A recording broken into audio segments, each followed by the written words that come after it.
સફેદ કોટ પાછળનો ઈશ્વર એ સ્ટેથોસ્કોપ નથી પહેરતો, એક આખી રાત જાગવાનું વ્રત પહેરે છે. એના સફેદ કોટ પર દવાના ડાઘ નથી હોતા, કેટલાય લોકોની પ્રાર્થનાઓના નિશાન હોય છે.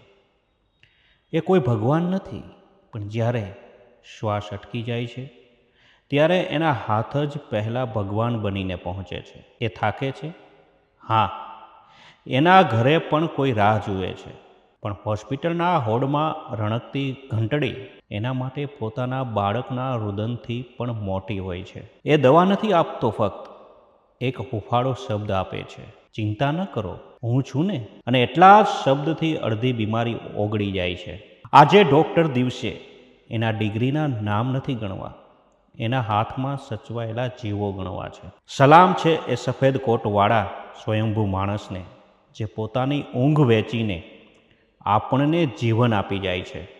નમસ્કાર, અસ્તુ.